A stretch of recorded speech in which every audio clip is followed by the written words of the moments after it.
देखिए रैंकिंग्स में आपको टोटल इंडियंस की डोमिनेशन नजर आ रही है। चाहे आप जडेजा की बात करें, चाहे आप अश्विन की बात करें, चाहे आप जायसवाल की बात करें, चाहे आप कोहली की बात करें, चाहे आप बुमराह की बात करें, टोटल आईसीसी की जो टेस्ट रैंकिंग्स हैं तीनों फॉर्मेट्स में, ओडीआई टेस्ट सॉरी ओडीआई आपकी टेस्ट की तीनों फॉर्मेट, चाहे आप बैटिंग की बात करो, बॉलिंग की बात करो या ऑलराउंडर्स की बात करो, उसमें आपको इंडियंस की डोमिनेशन नजर आ रही है। और जसप्रीत बुमराह, अब्बू अब्बू जो इस टाइम सबके, और ऑब्वियसली बात है वो बंदा इस टाइम तीनों फॉर्मेट में बेस्ट है। जसप्रीत बुमराह टेस्ट रैंकिंग में नंबर 1 आ चुके हैं। ये होती है रैंकिंग। इस तरह की चीजों पर ना कोई भी खुश होता है, यार परफॉर्म करके आया है।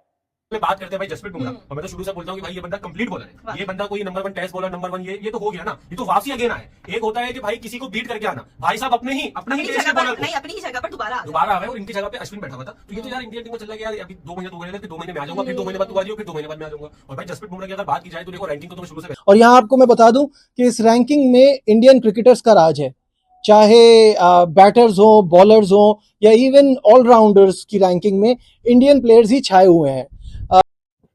अश्विन आपको 2 पे नजर आ रहे हैं, फिर आपको हैदरवुड 3rd पे नजर आ रहे हैं, जडेजा आपको 6 नंबर पे नजर आ रहे हैं। फिर अगर आप बात करते हैं मेन टेस्ट बैटिंग की रैंकिंग में, तो वो भी आप अगर आप देखो तो उसमें भी आपको इंडियंस की जबरदस्त नजर आ रही है रैंकिंग्स। जायसवाल आपको 3rd नंबर पे नजर आ रहे हैं। विराट कोहली की बात करते हैं तो आपको 6 नंबर पे नजर आ रहे हैं। अगर आप ऋषभ पंत की बात करते हैं तो आपको 9वें नंबर पे नजर आ रहे हैं। तो टोटल आपको इसमें भी डोमिनेशन नजर आ रही है। फिर अगर आप बात करते हैं ऑलराउंडर्स की कैटेगरी में, तो वो आपको उसमें भी अश्विन आपको 2 पे नजर आ रहे हैं, रविंद्र जडेजा आपको नंबर 1 पे नजर आ रहे हैं। तो रैंकिंग्स में भी अक्षर पटेल आपको 7 पे नजर आ रहे हैं। तो तीनों फॉर्मेट्स में इंडियंस ही आपको टॉप पे नजर आ रहे हैं। बाबर की फिलहाल रैंकिंग डाउन हुई है, पाकिस्तान की टेस्ट रैंकिंग भी बिल्कुल नीचे नजर आ रही है, लेकिन इंडिया की डोमिनेशन नजर आ रही है। बाबर की तरह घंटा बजवा कर नहीं नंबर 1 बना, परफॉर्म करके अगला टेस्ट क्रिकेट में नंबर 1 आया। इसके ऊपर बात करेंगे।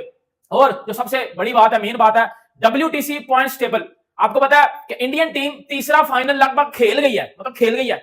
इंडिया के पॉइंट्स इतने ज्यादा हो चुके हैं ऑस्ट्रेलिया से, नहीं मानता, ठीक है ना। बहुत सारे लोग मुझे आके बोलते थे कि यार Babar Azam number 1 ODI batsman है, ठीक है। बोलता था यार देखो परफॉर्मेंस मैटर करती है। अब रैंकिंग में ऊपर आया, 850 पॉइंट समथिंग उसने लिए, जो भी हुआ। लेकिन वैसे भी अगर बात की जाए करंट एरा के अंदर, अगर बात की जाए, ये नहीं कि भाई के इंडिया से इस वजह से बोल रहा हूं, अगर कहीं और से भी होता। जब मुझसे तुमने बहुत पहले पूछा था कि भाई पैट कमिंस से जसप्रीत बुमराह, मैंने जब भी जसप्रीत बुमराह बोला था, हालांकि पैट कमिंस उस वक्त बहुत ऊपर का बॉलर चल रहा था, उसकी फॉर्म बहुत अच्छी थी। बांग्लादेश हुई थी तो उसमें जो पाकिस्तान की पोजीशन थी वैसी बड़ी डाउन थी। पाकिस्तान ऑलरेडी हार गया था, तो खास पाकिस्तान की तरफ से ना बॉलिंग देखने को मिली थी, ना बैटिंग देखने को मिली थी। कुछ मिला भी था तो पैसेज की शक्ल में मिला था। लेकिन इंडिया बांग्लादेश जो है, इंडिया के बैट्समैनों की भी डोमिनेशन देखने को मिली है, प्रॉपर तौर पर जो इंडिया के बॉलर्स है उनकी भी डोमिनेशन देखने को मिली, इसलिए रैंकिंग्स भी इंप्रूव हुई है। इसलिए जो सारों के नाम आए हैं, अश्विन ने भी विकेट्स लिए हैं, बुमराह ने विकेट्स लिए हैं, वहां से विराट कोहली ने रन किए हैं, जायसवाल ने रन किए हैं, तो इसलिए इनकी रैंकिंग्स भी जो वो इंप्रूव हुई है। और होता भी ऐसा ही है कि यहाँ पर थोड़ा सा एक और इशू भी है कि हमारे प्लेयर्स जो रैंकिंग के पीछे थोड़ा लगे रहते हैं, जिसकी वजह से उनकी रैंकिंग इंप्रूव भी नहीं हो पाती। और दूसरी तरफ जो है, जो इंडिया के प्लेयर्स हैं वो रैंकिंग का इतना ख्याल नहीं भी करते, तो उनकी रैंकिंग जो है दूसरी तरफ से इंप्रूव होना शुरू हो जाती है। लेकिन दाऊद साहब, यहाँ पर पाकिस्तान क्रिकेट में थोड़ा सा जो है वो म्यूजिकल चेयर का जो है वो काम स्टार्ट हुआ है। पाकिस्तान, आपको याद होगा कि वर्ल्ड कप 2023 में बहुत बुरे हालात जो है पाकिस्तान के हुए थे। फिर उसके बाद जो जका अशरफ साहब ने आकर जो बाबर आजम को कप्तानी से उतारा, इंडिया अब आराम से WTC पॉइंट्स टेबल के फाइनल में चला गया। समझ लो चला गया। मैं बताता हूं इंडिया किस तरह चला गया। तो इंडिया के अगले मैच 3 है न्यूजीलैंड के अगेंस्ट, और न्यूजीलैंड का घर से बाहर जो रिकॉर्ड है आप सबको पता है। अब मैं आपको बड़ी एक शॉर्ट चीज बताता हूं। और इंडिया लगभग समझ लो इंडिया के साथ दूसरी फाइनलिस्ट कौन होगी, ऑस्ट्रेलिया होगी या श्रीलंका होगी, वो डिसाइड कर लो। इंडिया तो भाई चला चुका है। मेरे घंटे का पाकिस्तान तो ऑलरेडी बाहर हो गया है, हम तो बाहर हो गए हैं पहले ही, क्योंकि हम तो घंटे हैं, हम तो बातें करते हैं।